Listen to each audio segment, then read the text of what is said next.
Hello, dearest friends, dearest beautiful co-creators, souls of love and light.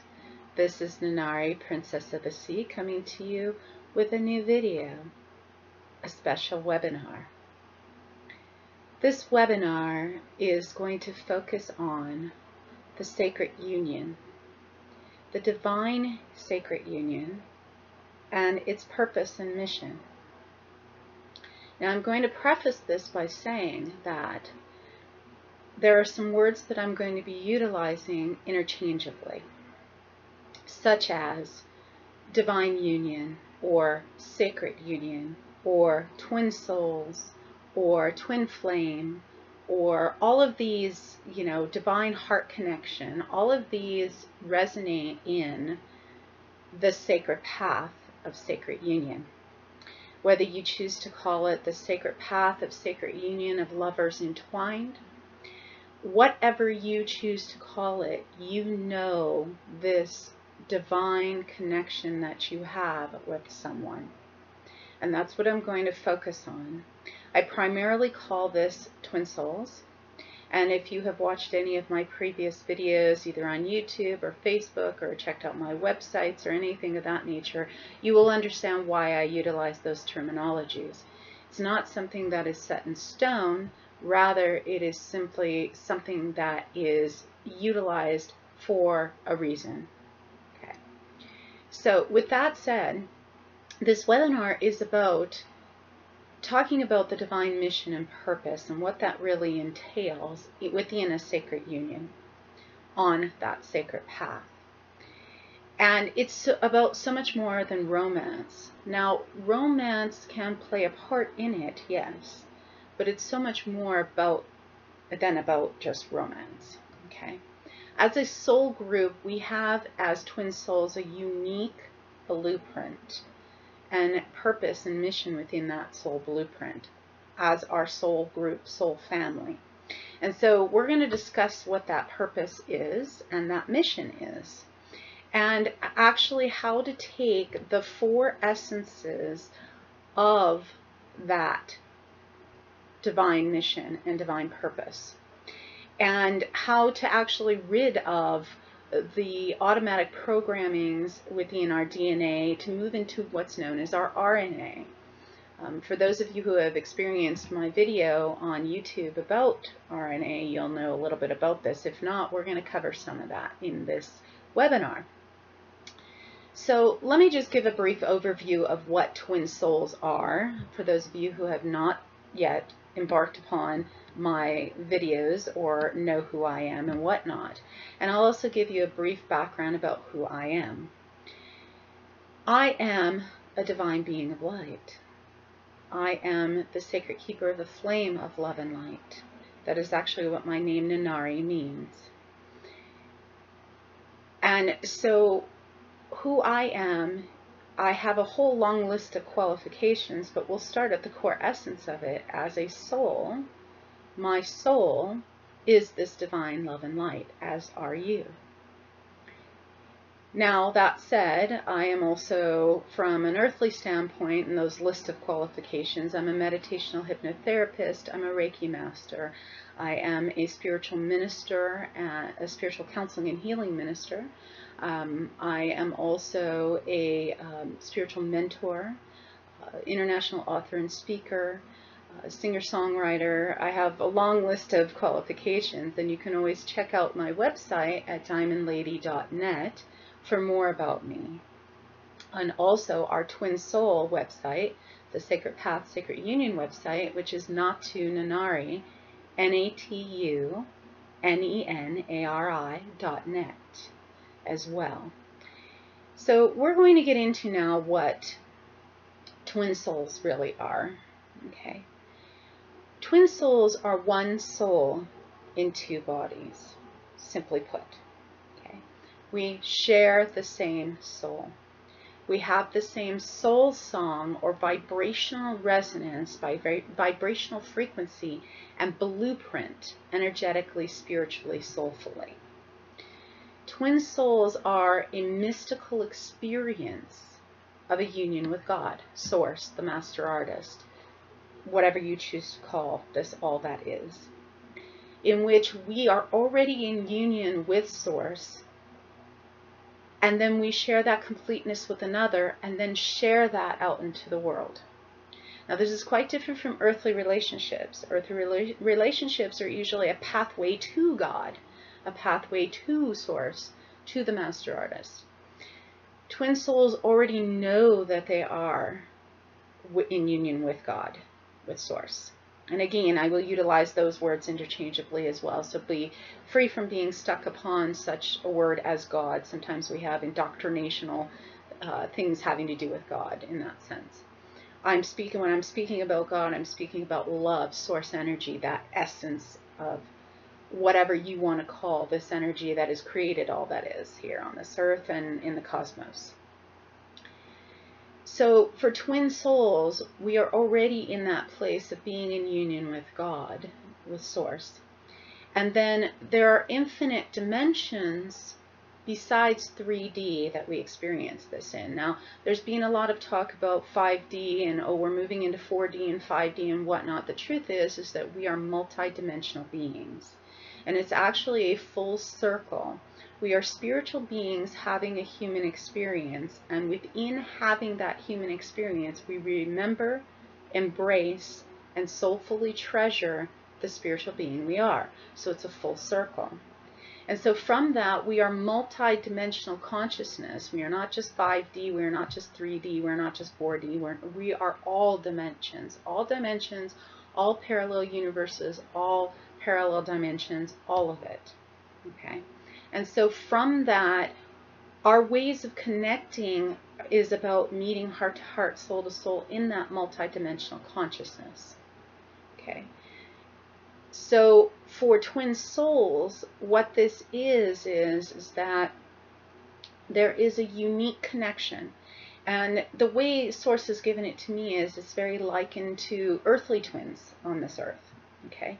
Earthly twins, you know, have a unique connection. One can be on the complete other side of the globe and the other one on the other side, right? And then neither one of them are in physical contact, yet they are in contact. Okay? They communicate heart to heart and soul to soul. And they just have this inner knowing, which is the inner knowing of Source energy flowing through them that connects them. Okay? And so twin souls are very indicative of that in that sense.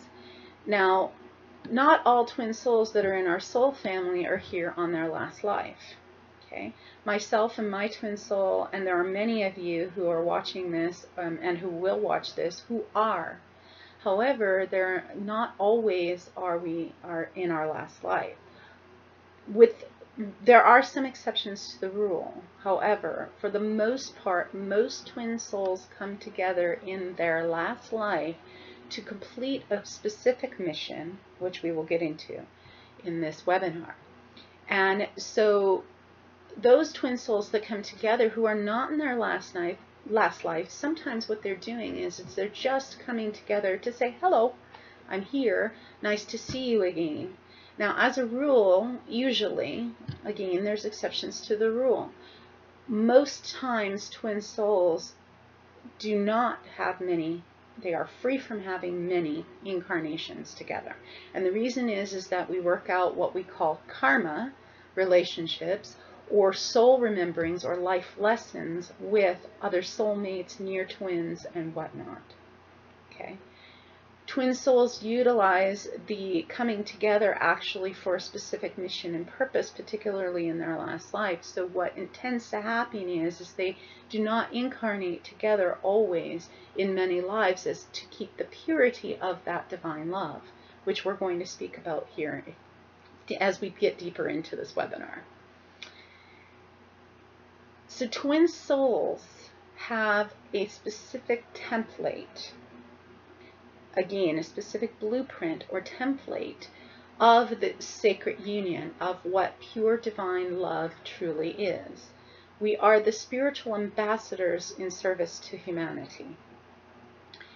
So when I said that, you know, it's about a lot more than just romance, it is. Now, that's free from meaning that there isn't any romance, but romantic connection with a twin soul union is a different resonance. It's on a different dimension, a different frequency, if you will. And romance becomes making love to the heart and soul first before the body. Okay? And so what do I mean by that? It's about being in service to God. So just to give you a brief example, like with my twin soul and I, music is a big part of it, because we both are, you know, in the musical field, and that's part of our mission and purpose, individually and together as twin souls, to bring to the earth. So if we're going to make love to each other, so to speak, in a romantic, multi-dimensional aspect of twin soul union, then we would put out a song to all of the world, yet knowing that we gave it to one another, and we may give it to one another personally first. Okay, in a heart-to-heart, soul-to-soul connection. You meet telepathically, and we often think of that as the mind or the brain, but it's the actual universal mind, not the actual mind-brain. Okay, and you're connecting with that universal mind, or that Sheekna Ayjana, or universal heart, as we call it in Lemurian, Sheekna Ayjana. And so what we do is, not making love, we're actually connecting with our soul and all of the attributes of the soul. Now, what are the attributes of the soul? The attributes of the soul, you will recognize, it's giving, it's being in service, it's sharing, it's loving kindness, it's compassion, it's embracing someone when they're in pain and suffering and holding them in that love. Okay, these are the attributes of the soul. Okay, and there are other attributes of the soul, but those are the main, you know, ones, that being of that essence of love, in that sense, that divine love. And so this is how we make love, if you will, or have a romantic connection with a twin soul union, which is way different than an earthly connection. Earthly connection is, oh, you know, you may bring me flowers or candy, or, you know, that kind of thing. And that stuff can be done too in a twin soul union. It's not to say that it's not. It's just it's coming from a different frequency is what it is. Okay, it's a different vibration. And you can feel the difference. You feel the essence in your heart. You feel it in your soul. Your intuition. You're coming from your intuitive heart in that sense, in meeting in that union. And so what it tends to happen is that being in service to God first and with God first is the first part of the mission, if you will. Okay, and it's also the part of the purpose of twin souls, is being in service to humanity, ergo in service to God for the benefit of humanity. And so what tends to happen is that you become bodhisattvas, what is known in Eastern philosophy as the bodhisattva. Now, the Western philosophy term, and, you know, it is also earthly, on this earthly dimension used as well, is light workers. I prefer to utilize the bodhisattva, and the reason for that is this. Light workers, the word work, you know, a lot of people tend to equate work with, you know, grunge, you know, whereas I see work is, and of course my spiritual work, and then also my spiritual work with my twin soul, is actually love made visible. Work is love made visible, as Khalil Gibran said.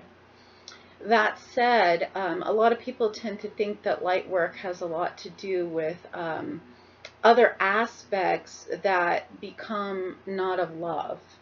Okay, and so what we are really to be about is that essence of love and compassion. And so the heart of the bodhisattva is one who is motivated by love and compassion and seeks the enlightenment not only for him or herself, but also for all of humanity and all of the cosmos.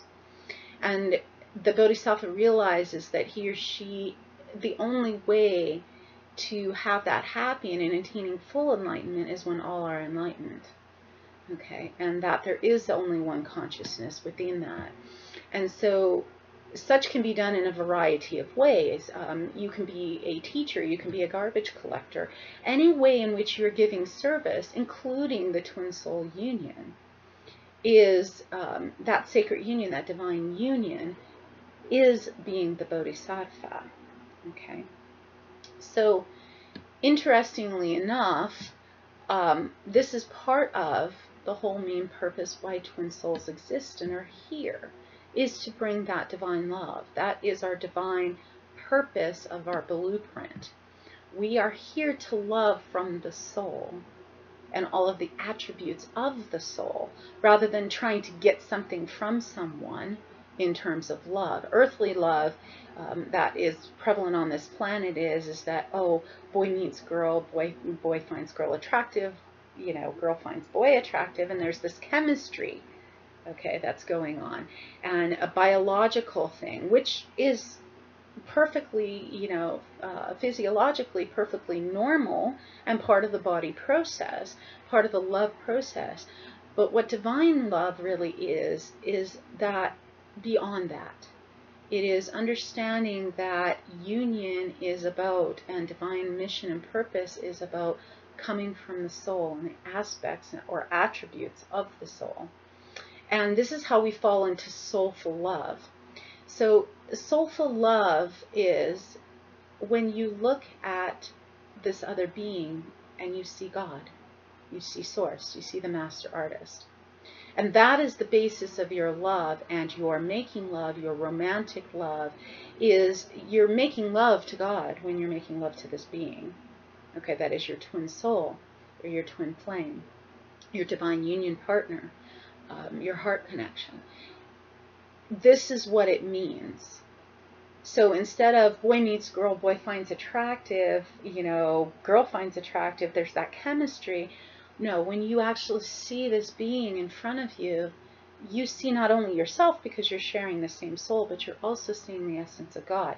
Now we see that in everyone. However, again, twin souls have a unique telepathic, energetic, soulful connection that is beyond explanation, just like earthly twins do in that sense. And so this is part of our divine purpose, is to bring forth this essence of what divine love is. Now, in India, the tradition, I spent some time in India many, many years ago, and in India, the tradition still is that when one marries, one doesn't even see the person necessarily. Okay, they may not even know who they are. They're just betrothed to be married. Now, from an earthly standpoint, we look at that and we go, oh my God, arranged marriages, isn't that archaic and whatnot. I'm going to invite you to look at it from the soul essence. From the soul essence, we don't necessarily need to know the physical being before we meet them. I know for my twin soul and I, it was almost a year of us, you know, physically communicating online and on the phone and whatnot, and via text and whatnot, before we even physically met. Okay, and that happens a lot of times with twin souls. There's this energetic connection where you may only see a picture of them and that's it, if that.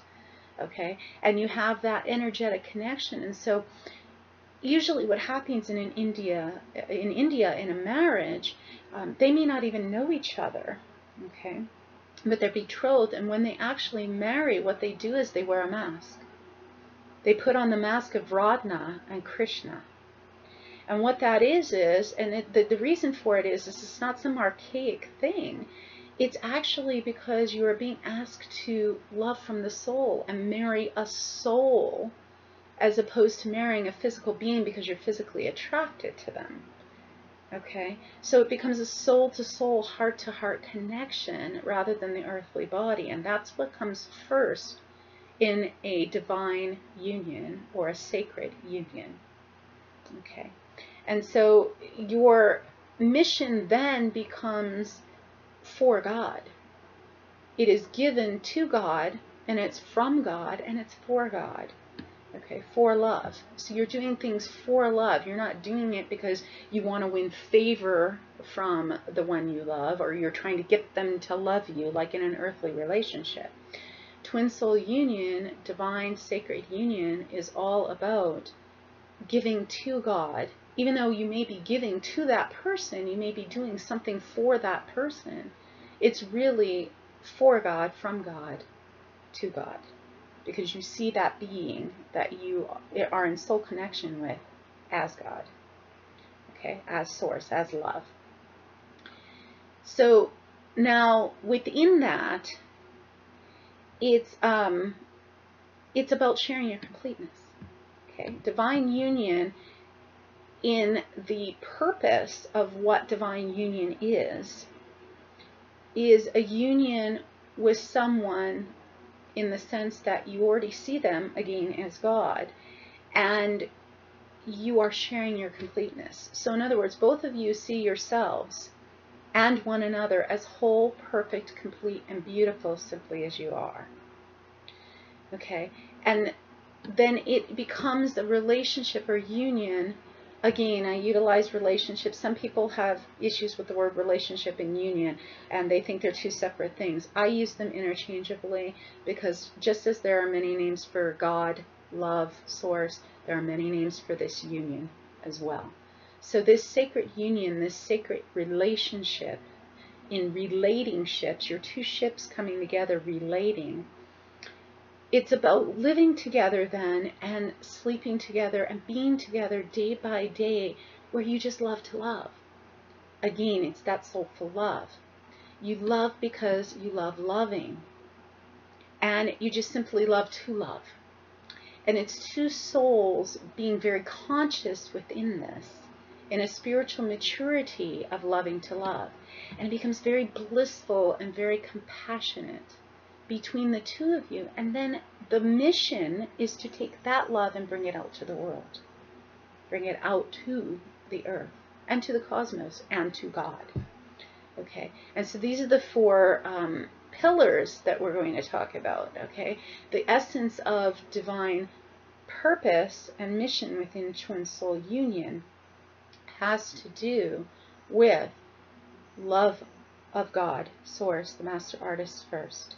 Love within, love with one another, seeing one another as God, and then love of all, seeing all as God, as love itself. And so when you're in that resonance, this union, this divine union, this sacred union becomes a vibration of where you just feel the presence of love when you're in your twin soul's presence.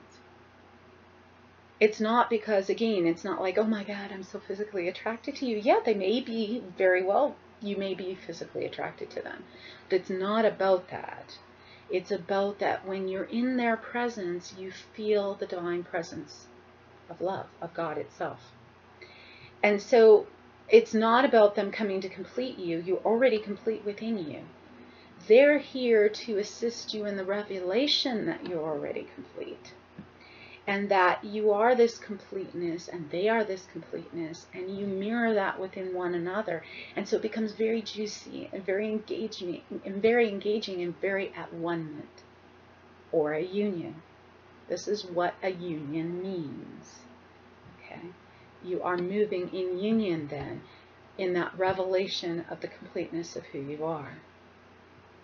So this said, the main purpose and reason for twin souls is to bring the sacred union of divine love alchemy.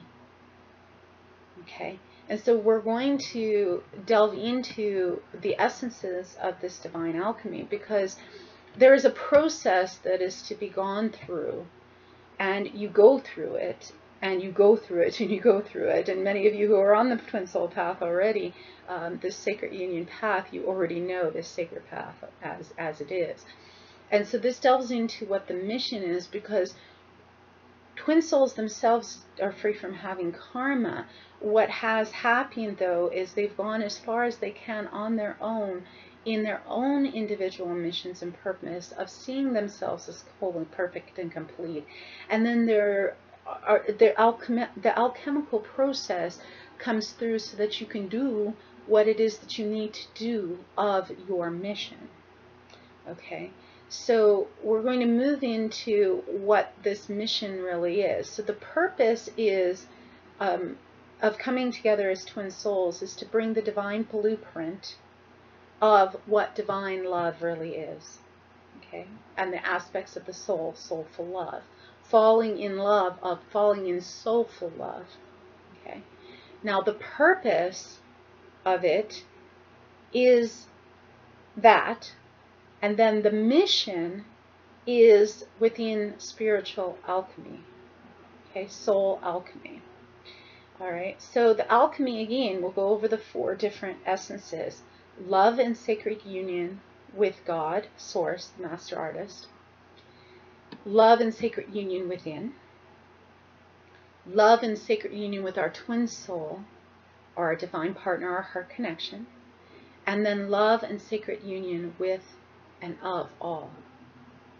Okay, so what happens is that when twin souls come together, there's an alchemical process that occurs for this sacred union to fully illuminate.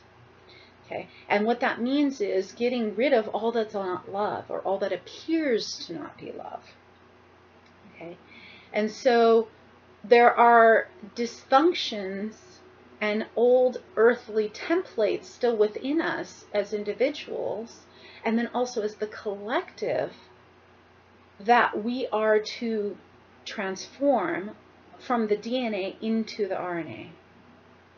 And so this is why there's an alchemical process. It's not about karma. It's not about, dysfunction in the sense of dysfunction in the relationship or the relationships or the union itself.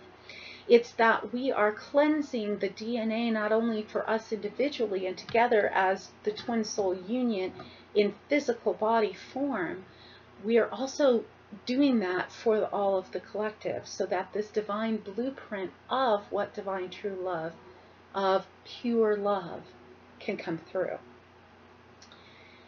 Because what tends to happen is that all of this dysfunction is covering up the gold. Okay, in the alchemical process, you are transforming what is considered a lump of coal, basically, or, the muck, if you will, into gold. Okay, and so it's where you utilize that is through the twin flame fire. Okay, this is why oftentimes twin souls are called twin flames, because when twin souls first come together, it's a flame, it's a fire. Okay, it's a burning of a fire that is from a being. The resonance of doing happens. Okay, so from being resonates the doing, and this fire's essence is of heat and light. And we are such a fire. Our logs as twin souls are joined as one in the same truth, spirit, and song. And the master artist, or God, of all creation is also our partner in this union. And so you vow to give nothing less than all of you to one another. And that means, like the lotus, how is the lotus able to give birth? It has the mud underneath it. Without the mud, there is no lotus. Without the lotus, there is no mud. Okay, so it's vice versa. It's an interdependence that occurs. And so this fire will burn out all that's not love, or all that appears to not be love. Not just from within you individually, but within you and your twin soul connection, and within all of collective consciousness. So for those of you, and I'm going to go through the 8 essences of the alchemical process here in just a moment, but for those of you who feel like, oh, why am I constantly going through this with my twin soul? We go this round and round and round. Is it karma? Is it, obsession? Is it addiction? Is it, what is it? Yes, in a way, it's distraction, obsession, addiction, and whatnot. And it is, in one sense, within you and your twin soul, but also you're doing this for the collective. And this is what the mission is. The purpose of a twin soul union, again, is to bring the divine essence of true love, of pure love, what pure, true, divine love is of God, source. The mission is to go through the alchemical process of eradicating or transforming all that is not love, or all that appears to not be love, to bring forth what divine love is. Okay? So what you do then is you get to the core of the patterns, the automatic programmings, the obsessions, the dysfunctions, the addictions, all of that, and you transform it with compassion. And you make this your constant spiritual practice, both individually and with your twin soul, and then also helping all of humanity in union with Source. Okay? And you do this even when you don't feel like it. Okay? There may be some days you wake up and go, are you kidding me? We have to do this again? Yes, you have to do this again. Okay, and you do it again and again and again because this is the alchemical process of love. Now, again, the fire is fourfold, and so it burns away all that is not love. Okay, now what tends to happen is we often think that our twin soul is our direct mirror, or other beings that are soulmates and connections that we have are a direct mirror showing us the reflection of who we are being. And yes, that is true. But I'm also going to invite you into another essence of that. That's the first thing that you want to look at is, okay, how is my twin soul mirroring me? Or how is another being on this earth who's providing me this mirror, how is this reflecting who I am? Now, if you check in and you realize, okay, this isn't really who I am, or this isn't who I am anymore. Maybe you used to be this way, but again, in the transformation of the alchemical process, you transformed it. Then there's the essence of looking at it, and this is something that is forgotten a lot about in the spiritual community. People say, oh, you know, everyone's a reflection of you. Yes and no. Sometimes, some moments, that person is simply reflecting what's going on within them. All the hurt and the pain that is going on within them. Now, this isn't about an us versus them. This is not about a essence of, you know, oh, it's their problem, because we are all one. So my problem is your problem, and your problem is my problem in that sense. Okay, and actually, as John Lennon said, there really isn't. I tell them there is no problems. There's only solutions, which is true, because within every problem there is actually a solution, and our task is to step beyond this problem and complaining about it, and actually come into the solution, which is love. And so we're going to delve into how to go about that in just a few moments here in the alchemical process. But I just want to finish up and share with you that what this really is that some moments, if someone is suffering deeply within them, they're not being necessarily the reflection of your suffering within you. That may be true from the collective standpoint, as in we're all one. But it really, literally, within the individual process of someone's being, they're having their own individual experience just as much as we have the collective. It's both and. And so what it is that that person is hurting and suffering. And so we can have compassion for them and realize, okay, this isn't about me. This person isn't being necessarily a mirror for me of something that, you know, I'm being or used to be or whatnot, because I've already checked in and seen that, you know, that's not the case. That this person is really hurting, and can you embrace them in that compassion of this person is hurting and holding their inner child. And so we're going to go into that process of the alchemical lab experiment, if you will. Because what the twin soul union is in the purpose and mission is more or less the mission is being an alchemical lab experiment of God, or what I have been given by Source as what God means is gift of divinity. So it's the alchemical process, or the magnum opus, of the great work. That's the magnum opus. The great work, or love made visible, of the gift of the divinity of God. Okay? Transform all that appears to not be God or love into the essence of what love is. So if any of you have seen my video on the 8 stages or phases of the sacred union, and for those of you who haven't, there are actually 8 stages or phases of the sacred union, of the sacred path of sacred union of twin souls.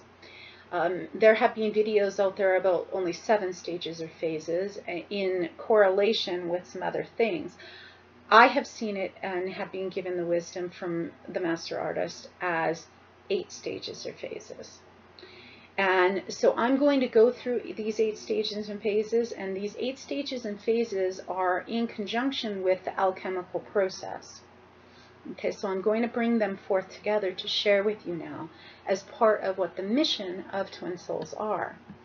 And this mission of twin souls then again also bridges out into all of humanity, because we are the forerunners, the ambassadors of this divine love, to show others through both our own union of sacred union within, sacred union with God, and then also sacred union with our twin souls, we are then to be the models, the ambassadors for this, for all of humanity, because all of humanity consciousness is going to eventually, in earthly time, although time doesn't exist, but that's a subject for another webinar.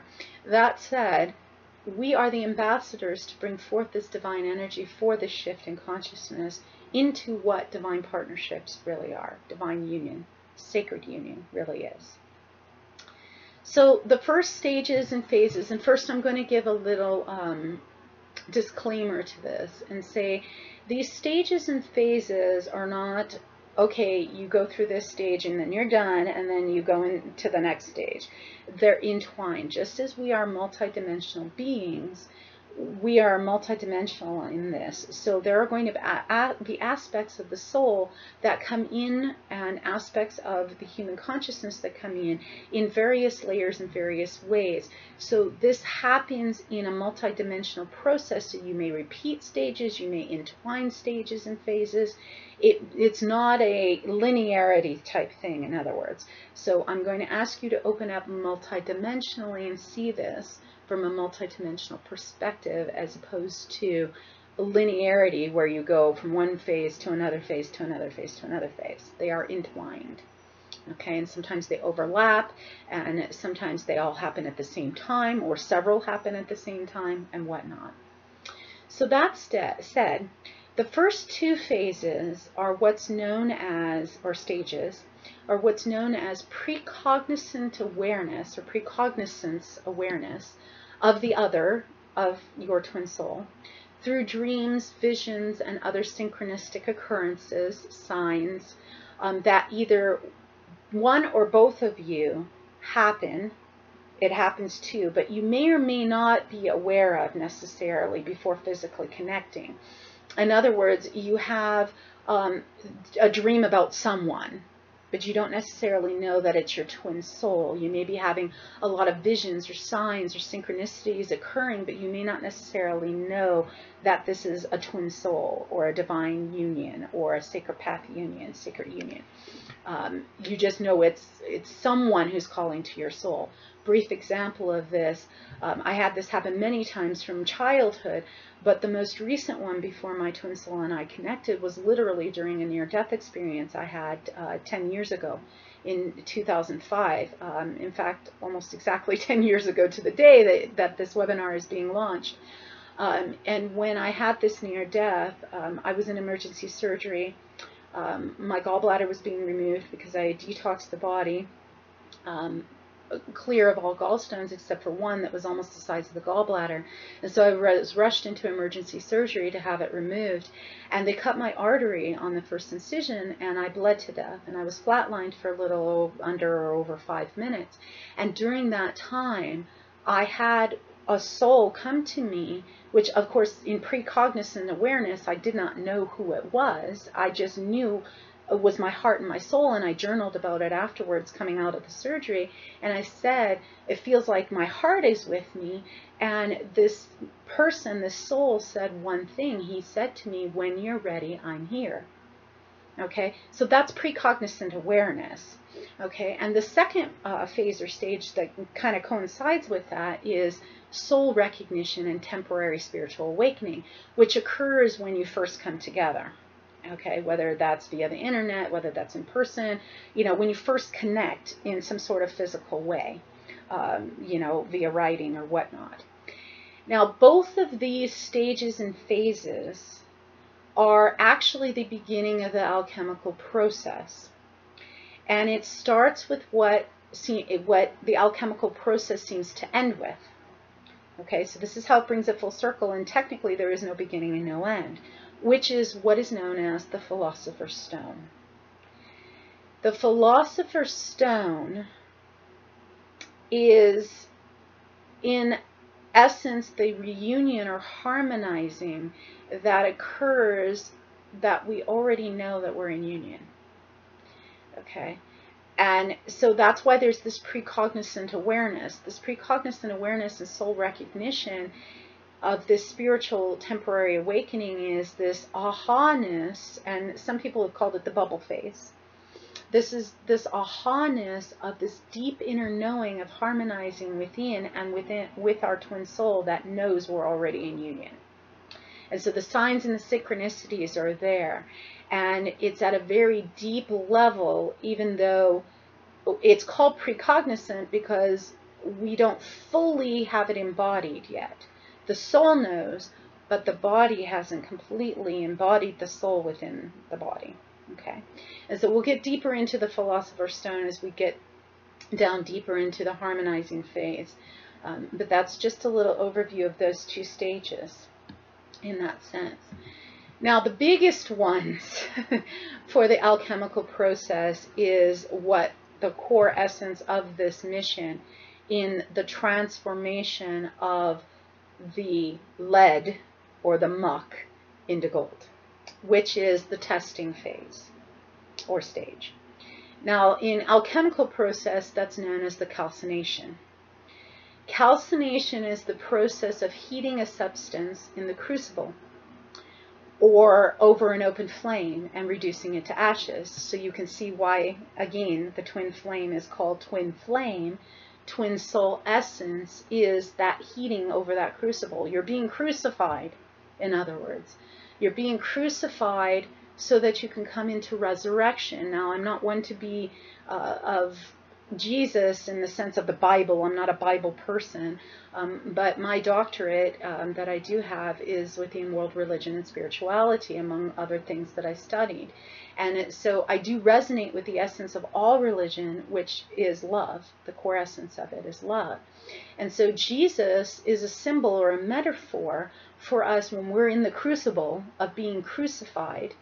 In other words, all that is not love being on fire to burn into those ashes so that we can resurrect and ascend. This is what true ascension really is. This is also what the ascending of the Kundalini essence is as well. Okay, the Kundalini process is actually about the alchemical process of transformation. It's not just a sexual experience, okay, or just opening your Kundalini for Tantra. The actual Kundalini experience is about this alchemical process of transformation, transforming your consciousness. And ascension is really about ascending in consciousness, ascending into the Christ consciousness or the divine love consciousness, the God consciousness. Okay, that's what ascension really means. It's not about that we're going to go on some other ship or whatever. No, we're ascending in consciousness. Okay, so this fire is the fire of transformation in the calcination process. The transforming of the ego, burning away all that is not love of the mental and emotional bodies. Those constructs of obsessions, addictions, overindulgences, attachments, thought processes, automatic programmings, and whatnot, to reveal the soul's true essence. To attune the soul within the body, to bring the soul through the body. This is why we have this body temple. This body temple is the means by which the soul comes through. Okay, so calcination is usually a natural humbling process. As we are gradually assaulted, if you will, and overcome our trials and tribulations of life through a deliberate surrender of introspection and self-evaluation. So calcination is the beginning process of that, and it begins at the base chakra. Now, a lot of times people think the base chakra is where we sit. That is only partly the base chakra. The base chakra, or root chakra, literally is actually within our feet. And it is about the grounding process, about grounding into our connection with the divine, rather than necessarily just grounding within the earth. Okay, so, and it's also grounding within our feelings as opposed to the emotions. Now, emotions are, and I spoke about this in a book that I wrote and published 12 years ago now, called Stepping into Spiritual Oneness. Emotions are energy in motion. Okay. Now, this energy in motion is usually emotionally charged. That's why we call it emotion. It's it's a charge that we have that has us all riled up in fight or flight. Okay, and it's really, we're free from thinking clearly when we're in emotions. A lot of emotions like fear, anger, hurt, pain, this kind of thing has us act in a fight or flight resonance. Whereas feelings is an inner knowing. It's an intuitive feeling. You feel it, you sense it. Okay, so like, just as an example, it's something that I utilize all the time that Source often gives to me, which is that of a love that a mother has for her child. I wake every morning and I have love for all 4 of my children, including my one daughter who's in spirit. I don't have an emotional charge about it in the sense of I don't get riled up in fight or flight, like, oh my God, I love them, you know. I'm coming from a sense of feeling. I sense it, I feel it, I intuitively know it. I don't question it or doubt it. I don't wake up and go, I wonder if I feel like I love my child today. No, I just know it. Okay, that's the difference between emotion and feeling. And so in this calcination process, what is happening is it's burning away all those emotions, those emotionally charged or energetically charged emotions that are within us. And it begins to bring us the awareness of the influence of the ego of emotions and of us being in the mind of thought processes. And it reveals to us all of our hidden fears, our doubts, our worries, our projections, our protections, or our means that we feel like we have to protect ourselves and our heart rather than opening our heart, and our defenses, so that we can discover who we are really and go beyond that. And so our twin soul ends up being a mirror for all of that necessarily sometimes, and also because they're going through their own individual process, they're also projecting their feelings as well and their emotions of energetically charged motions, okay, as well. So it's both and. It's not just, oh, they're being a mirror for all the crap within me. Yes, they are, because you share the same soul. And it's also their own individual process of what they're going through in the fire, in the crucible of the calcination process. So in this stage of calcination, we face the beginnings of the crisis of our identity, of our ego-based beliefs, of who we think we are, of our false self, and who we think our twin soul is, and who we think, and what we think life is about, and what relationships are about, because twin soul union transforms completely that of what we think relationships are really about into that divine true love, that pure love. And so often in this phase of calcination, we tend to feel powerless. We tend to feel confused or disheartened and afraid, and perhaps even depressed and feeling alone. Because our once held, cherished beliefs and ways of being, and our traumas and dramas and programmings and habits and all that we think is within us and is within our twin soul, it starts to come up to be burned. Confirmation there. We got thunder, if you can hear it. So how beautiful is that?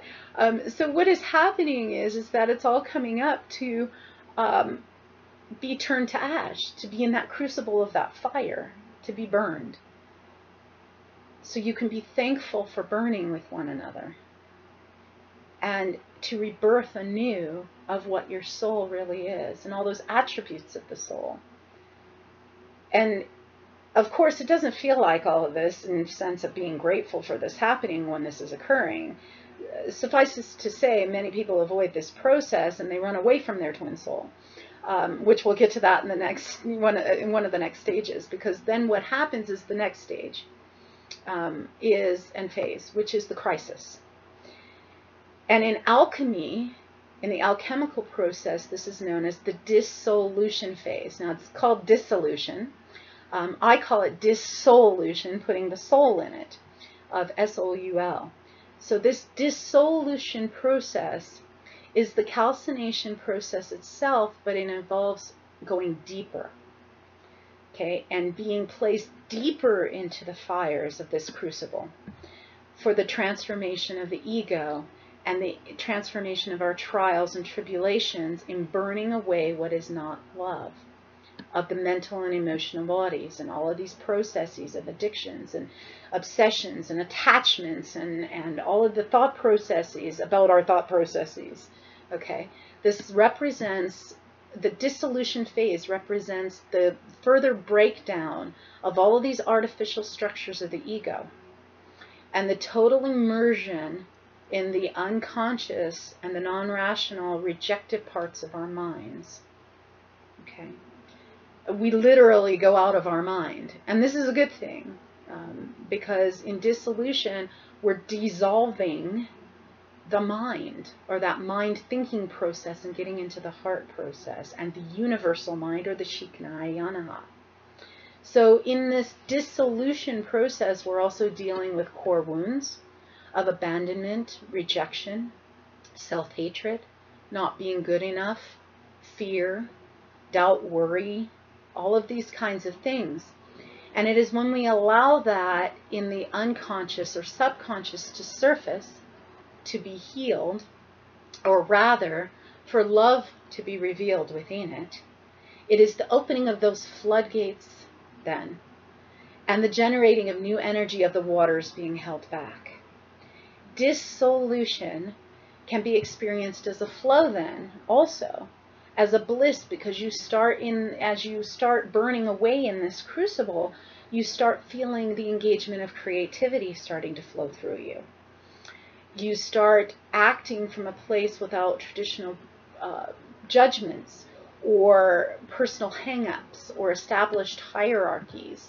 And that stuff doesn't get in the way. You're just more in this moment of this flow, okay? Because you are starting to dissolve what is not love into what is love.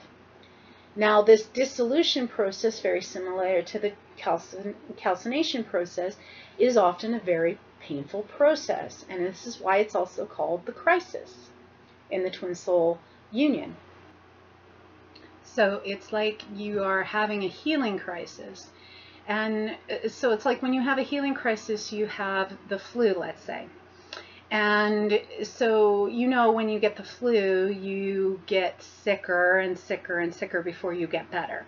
Okay, and so this is the alchemical process that happens. You get into crisis, and it flows that way to where things seem to get worse and worse and worse between you and your twin soul before they start to get better. Now, this phase can last a long time, right?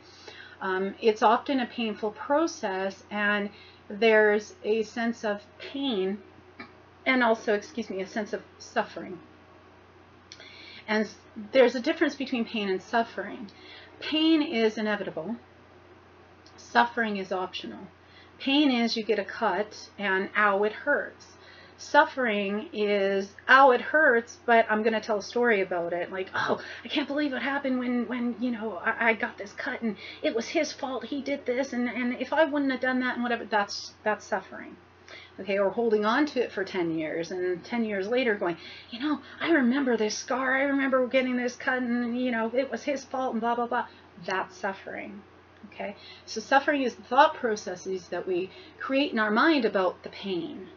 All right, and so that's optional in that sense. And so what happens is that we go through this pain in this crisis, and what it's designed to do in this dissolution phase, in dissolving all that is not love, is to have us rebirth. Okay, and I had a woman who came to me who actually, I was mentoring her for her twin soul, her and her twin soul, and she sent me a message that she wanted a session with me, and the subject line was emergency session. And what it was is that out of it, she was to emerge and see with real eyes.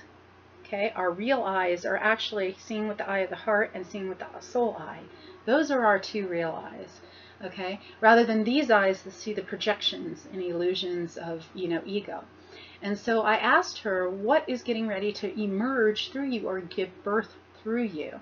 So through this distillation process, you will question an ego, and you're being invited to go through the continuance now of the Kundalini process, of the alchemical process, in which you are opening up the energetic body channels to go through the calcination process on a deeper level, to dissolve that which is meant to be dissolved, that is not love.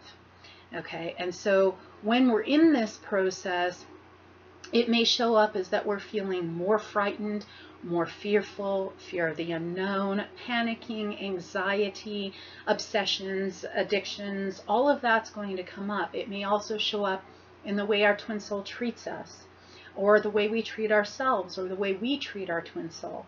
And again, that's the mirror of both what is going on within us and us as our twin soul, mirroring that, and also what they are going through in their own process as one soul in two bodies. Sometimes you are unable to or unwilling to shift it. And so this is why it's called crisis, because, you know, everything's just, right? And during the alchemical process also of this dissolution, we may lash out because we're not coming through our soul. And as we come through the dissolution, coming into the soul, we start to come more into the soul. We accept these feelings and these emotions, and then start to express them more in a conscious way in spiritual maturity. Rather than harming ourselves, we do it free from harming ourselves or our twin soul. Some examples of this that we can do in a more spiritually mature way is creations of giving birth, such as art or music, dancing, writing, more meditation, sometimes just sitting and being with our feelings and embracing them in love and in acceptance. And so then this brings us to the next phase or stage, which is the well-known runner dynamic, runner-chaser dynamic as it's also called. And this in alchemy is known as the separation phase, the separation process of alchemy. This is where we may physically experience our twin soul or ourselves running or chasing outwardly, and it appears as separation, yet there's actually, I'm going to invite you, something very magical occurring, although it doesn't feel like it during this process. Because although there is this sense of perceived separation, what really is going on in that giving birth is an expansion. And the reason that I say this is that the egoic mind is still in a thought process of the illusion of separation. But what is really happening is the calcination and the dissolution from the previous processes now marry. They now come into union. And this seems counterintuitive because, well, it's the separation phase. Well, the separation process of alchemy is actually where you separate out all that's not love, and you come into what really is love. And what is meant by that is you understand that you're not separate. You're not separate from your twin soul. You're not separate from God. You're not separate from all that is, or anyone or anything on this earth. You understand that it's an expansion. And I'll explain this. I explain this in further detail in my meditational hypnosis course. I've also done so in my videos on YouTube. And in interviews and stuff that I've done and whatnot. What this is that we started out as source energy, then we became the twin souls, then we became the many souls that we are. Now, if you take this in the analogy or metaphor of the birthing process of a child, when the sperm and the egg meet, they become a single cell, source energy. Then they become two cells, twin souls. Then it becomes more, 4, 8, 12, 16, whatever it is, 4, 8, 16, and on until an actual physical human is created. When the two cells are there and they quote unquote separate, or rather expand in consciousness to 4 cells, those 2 cells aren't saying, oh my God, you abandoned me. Oh my God, get out of here. Oh my God, I'm leaving you. Oh my God, I'm running away from you. No. They realize that they are a part of this whole consciousness of one, And they are expanding out into source energy more and more and more, into an expansion. So when you can feel that, then you understand, and it's not just knowing it intellectually or knowing it conceptually, it's really feeling that in your heart and your soul. You're never separate from your twin soul. That any perceived separation of physically leaving one another or chasing or running or whatever is just an illusion. You may still be in contact with one another via text or email or phone even, or maybe pass each other if you live near one another or whatnot. Yet it's not an actual separation. That's the illusion. You go beyond the veil and into what's true. And the truth is that you're just expanding. So for every supposed separation, it's actually an expansion of consciousness. And when you really feel that deeply in your heart and your soul, that is when you're no longer fighting or flighting. You're no longer seeing things from the illusion. You're seeing what I've been nicknamed as the man-speak translator, because I hear a man's heart. And you see what Source has given me as the message behind the message. You hear the heart and the soul of your twin soul, rather than what's necessarily being said. And in that, what happens is you then go into the next phase or stage, which is surrender, which in alchemy is known as the conjunction phase, the conjunction process. This actually occurs in the heart center. You start seeing with the heart as God sees.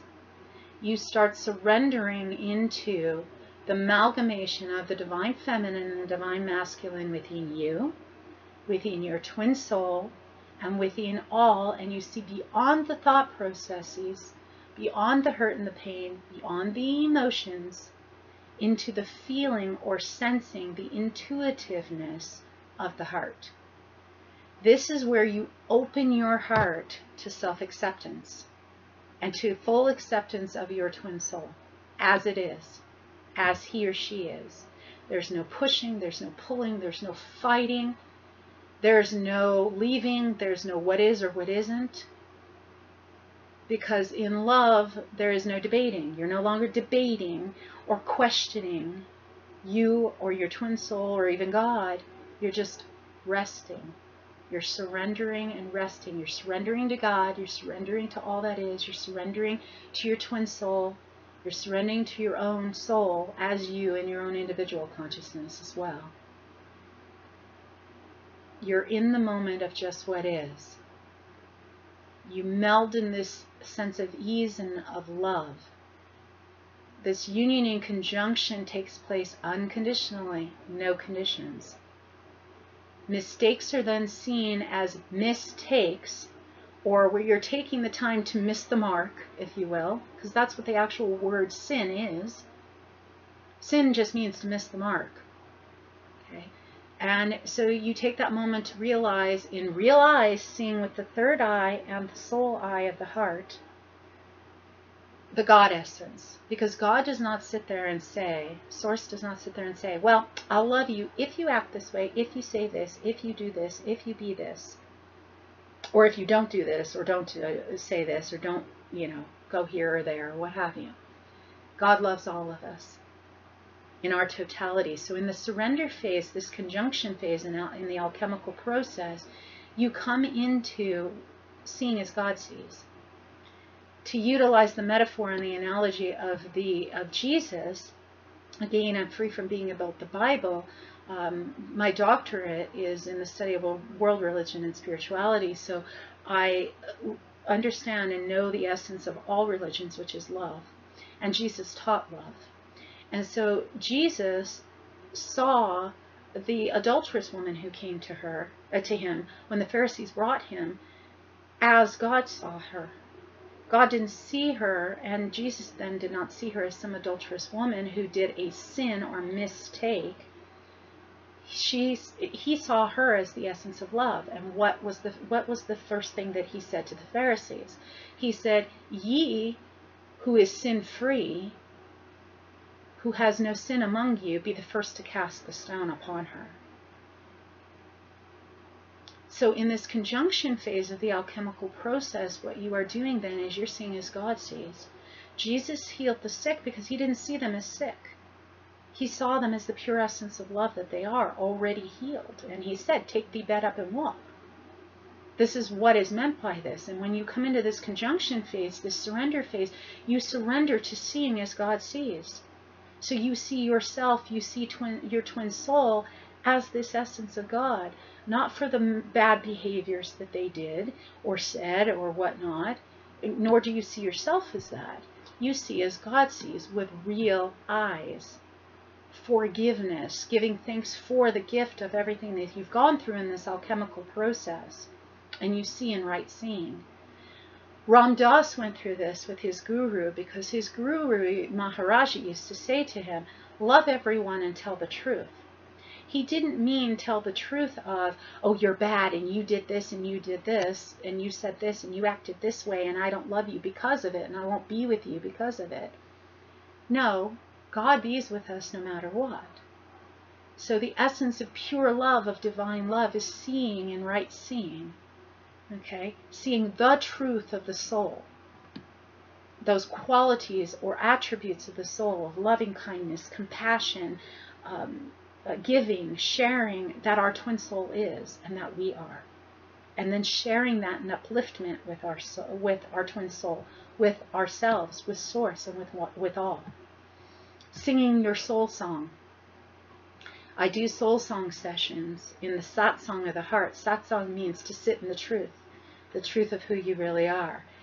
Your soul song is that vibratory essence of who you are as your soul, and singing it to you when you have forgotten. And this is what the Mbutun tribe and the Bemembe tribe in Africa does. When the child is born, they receive that soul song, that vibratory song, that essence of vibration of who they are as a soul, and they sing it to them as a child. And as they grow, and then as they marry, and then also as they cross over in the death phase, which is an expansion going back into Source consciousness. And then what they do in these tribes too, when someone has done something wrong, an aberrant social act, rather than jailing them, what they do is they take them and they put them in the middle of the tribe, and in the middle of the center of town, and they then go through every good deed that this person has done. Every member of the tribe does this. And they share all the good deeds that they've ever done, how they've helped someone, how they have their strengths and their kindnesses and all of these things. And they do this for days and days on end until it is exhausted.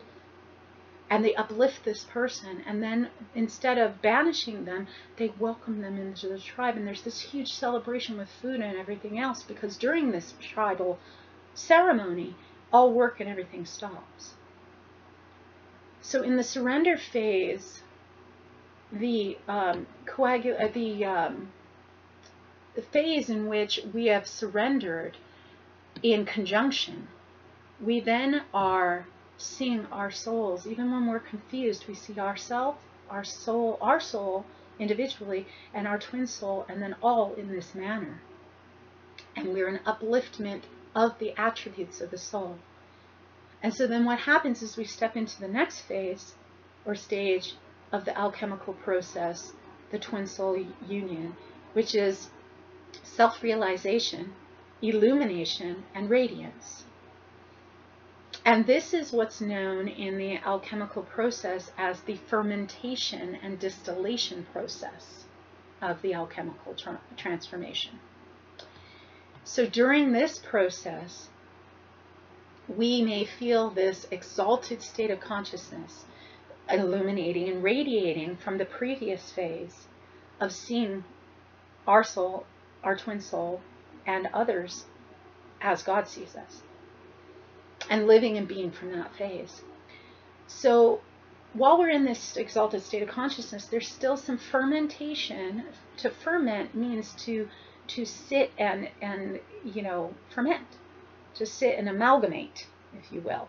So during this fermentation and distillation process, we have the combination of this exalted state of consciousness, and yet also the distilling of any last little remnants, because we've come out of the darkness of all the other phases and into the light, out of the dark and into the light, where we're shining the essence of our soul in communion with Source. And at the same moment, this is occurring in the fermentation process is occurring in the throat chakra, where we're giving voice then too, through creative processes, through saying who we are as this illuminated soul, and saying who our twin soul is. It's not like, oh my God, you're so beautiful, you're so magnificent, you're radiating this magnificent light, you are beautiful, and literally saying that, and saying that to your own soul, and saying that to your twin soul, because you see the God in them. That's what true union of twin souls is seeing the God within one another and illuminating that. And so you then take all of that's being amalgamated from the other stages, and you illuminate that out to all. And you're doing that through the river of life of the throat chakra, through creative projects, through simply just saying it, sharing love with people, through giving, through voicing those things. You may also have words of wisdom that happy and that you don't even know where it's coming from. You're just like, okay, where'd that come from? Well, it's sourced through you, as you. So it's the amalgamation and the integration of all the previous stages and phases that's now beginning to give voice to it. And the distillation process is all those last little bits of purgings of whatever's left of not love. Okay? And you coming through the light, shining the light on those last little bits of phases in deep introspection sometimes as well. And so you're in this place of love and appreciation for it as you're distilling these last bits. And that occurs in the third eye, the soul eye, okay, where you come into realization, seeing with real eyes in this distilling process. It's where you reach emotional, mental, and spiritual maturity, that you've melded the emotional body and the mental body as one. And you're able to have these experiences with your twin soul, not coming from emotion or being emotionally charged, but you come from a place of understanding, of compassion.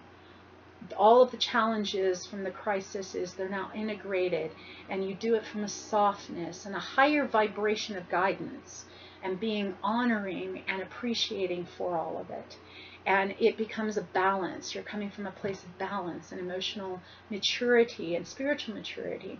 And you're also insecure, capital I, capital N, insecure. Now, we think insecure means, to feel insecure, right? I'm talking about secure within. Insecure, capital I, capital N. You're insecure. You feel secure within you from this knowingness and this illuminating essence, and you're feeling guided by your heart of love rather than your egoic mind, okay, and the echoes of this same heart.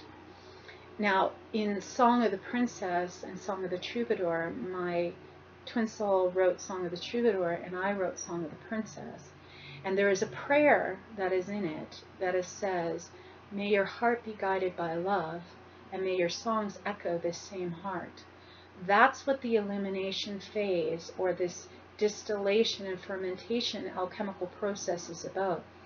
You are now coming from this place of your heart being guided by this love, this intuitive feeling of all the attributes of the soul, of giving, of sharing, of compassion, of co-creation, of cooperation, of all of these essences of the soul, giving and sharing and kindness, rather than the egoic mind, okay? And you're allowing your songs of love to echo this same heart of love, okay? So that's what this prayer means. So when you're in these two alchemical phases, you may experience sudden rushes of love, compassion, bliss, ecstasy, creativity, and inspiration. You are now taking the sacral chakra and illuminating that as well on a higher level, higher frequency, a whole new frequency and vibration. Then you're drawn into being into service, into humanity, to be in service for humanity and these deep feelings of love. And you do it from a sense of spiritual maturity and excitement in this being of doing this, because all the fires of transformation have now burned away. Okay, and you're now together in some form or fashion with your twin soul, whether that's physically, emotionally, spiritually, soulfully, you're in that union. Okay, and that brings us to the last phase, which is reunion physically and harmonizing. This in the alchemical process is known as the coagulation phase. It is what is the true philosopher's stone. The philosopher's stone, which brings us back full circle to the first two phases and stages in the alchemical process. The philosopher's stone is actually the elixir of love, the elixir of God, source, through us, as us, through your twin soul, as your twin soul, flowing fully through you, radiating through you. And this is what the real philosopher's stone is living and being this consciousness of love. Now, the mission, of course, is the alchemical process that we just walked through of all of these phases. But the ultimate mission and purpose is this divine love, this divine union, this sacred path of sacred union, of the philosopher's stone, of really living and being, walking the talk of the embodiment of love. At this stage and phase, you will have your reunion or union together physically with your twin soul, soulfully, spiritually, emotionally. You will have a heightened sense of awareness of your telepathic, energetic communication as well. You will now turn what was, you will now have turned what was impossible into I am possible. I am, we are. I am possible, we are possible. You are also in the multidimensional consciousness in which, like in the precognizant phase, you have this deeper sense of out-of-body experience, of multidimensional time travel, of astral projections, telepathic communications, because it's now there, as it always was there, uncovered from all the muck or the lead into the gold, okay, in the alchemical transformative process, because it's now purified. It's now amplified and beautified in the harmony and melody of love and of all of life, with you, within you, with Source, with your twin soul, and with all. And then you bring that out instantaneously into the world. Just like the harmonizing of the strings of a guitar. Played individually, they're beautiful notes. When you play all of them together, there's this harmonic resonance, this harmonic frequency. And this occurs in the crown chakra and the Ati chakra, which is the all that is chakra, okay, that connects you with the rejuvenation or the RNA, transforming your DNA through the alchemical process into the RNA, which is your soul. And this also brings you into the infinite chakras, because there are infinite chakras, there's infinite DNA and infinite RNA, that you then, being the body fully in soul, the soul through the body, the embodiment of the soul. So how can we more specifically go through these processes?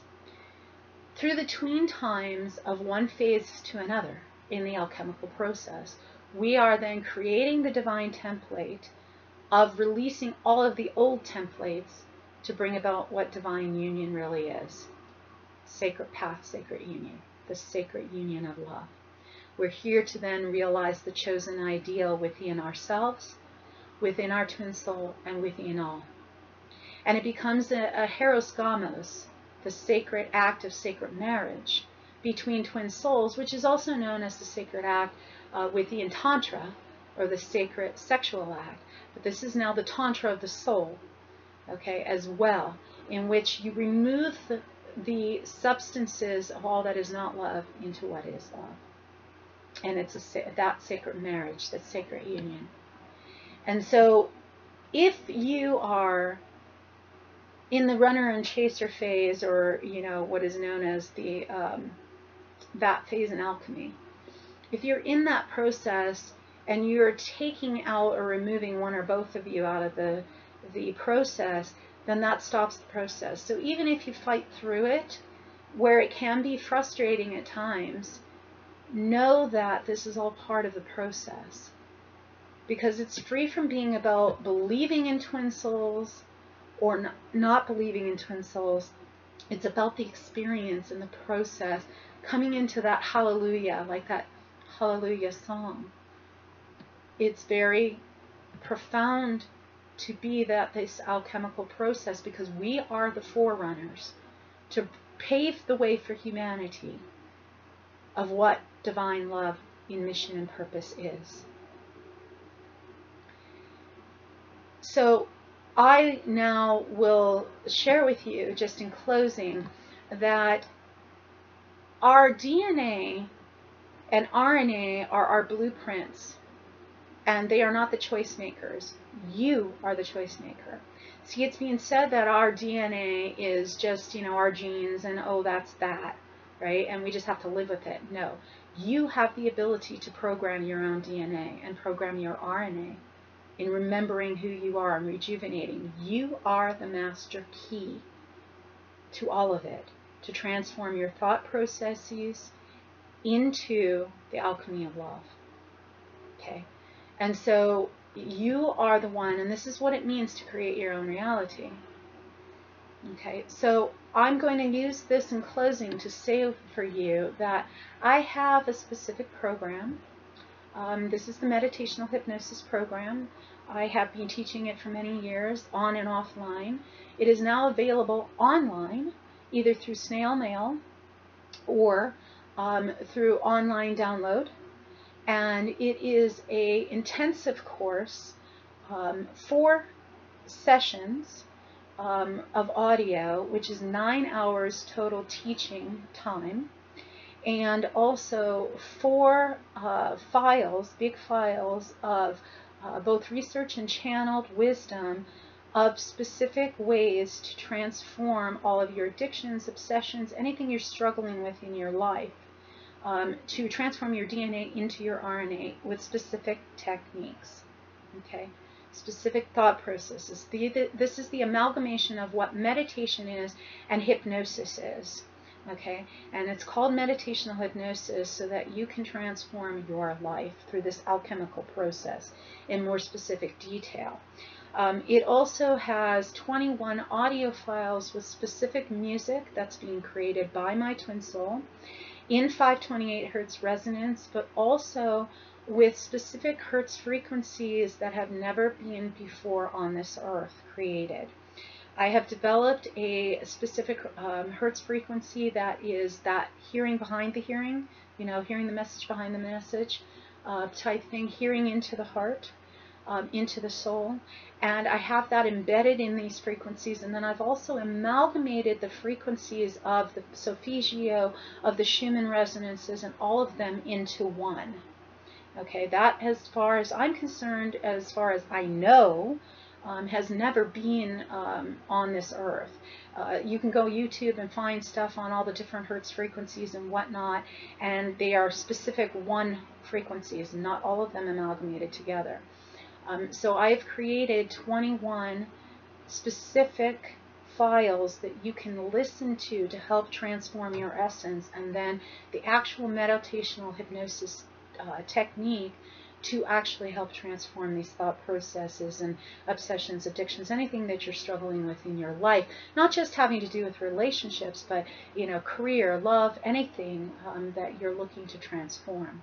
And so right now, for the month of September, this is my birthday month, and so if you mention this webinar or mention my birthday month for this entire month, I am giving this course to you available for half of the love offering that I normally request. I request love offering donations for the work I do, because this is my life's work, and this is the only thing that I do on this earth. And so for me to be able to have provisions of what little I do have of food and living arrangements, I do ask for a love offering. And so I'm asking for half of the amount that I normally do for this month, and also for my sessions that I do. I do soul song sessions. If you go to my website, which is soulsongsatsang.com, www.soulsoftheheart.net. You will find out about my soul song sessions, what they entail. You can also go to my website, which is diamondlady.net. You can also go to our twinsoul website, which is Natu Nenari, N-A-T-U-N-E-N-A-R-I at .net. So natunenari.net for all the wisdom on the twin soul as well. And so my meditational hypnosis course will help you get out of the hamster wheel. Okay, and again, I also provide mentoring sessions, twin soul mentoring sessions, regular mentoring sessions as well. You can reach me through my websites. You can also reach me through my email, which is Nenari, N-E-N-A-R-I, at diamondlady.net. And so I will leave you with that. So if you wish to inquire about that, please, or any of my sessions and any of my work. I also have plenty of things. My social media links are also on there, plenty of things on YouTube and Facebook of channels I've written, videos I've done to help you through the process as well. And I will leave you with this last thing to say to you. I have been through this transformational process myself, my twin soul as well, in the 7.5-year process that we've gone through. And even before that, I deeply know and understand what you are going through in this process. Please know that you are safe, you are loved, and you are loved, and it is okay whatever you are experiencing and going through. And I hold you in that love. And if you require assistance on the path, please know that I'm here for you. And the last thing that I will say to you is the difference between I like you and want you in obsession and I love you, of the pure love, of divine union, on the sacred path of sacred union, is this. When we like or want a flower, we pick it up and we seek to hold it and own it and possess it. When we love a flower, or love our twin soul, or love ourselves, or love source, or love anyone, we water it daily. We water it daily with the love, the elixir of love, the philosopher's stone of love. We water it with our time, our love, attention, and affection in seeing it or that person as God itself, free from owning it or possessing it or holding it. When we hold someone, we hold them in our arms, yes, but we don't hold them as in holding them back. Love is never about possession or obsession. Love is about appreciation.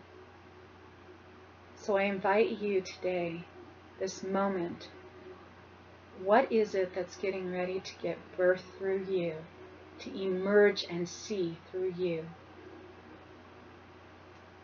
How can you be this love and appreciate your own soul, your twin soul, Source God, love itself, and all that is, and to constantly give birth in that creation of being this divine love? For this is our divine mission and purpose. May you be this always, and may your heart be guided by love, and may your songs echo this same heart. I love you. Espada.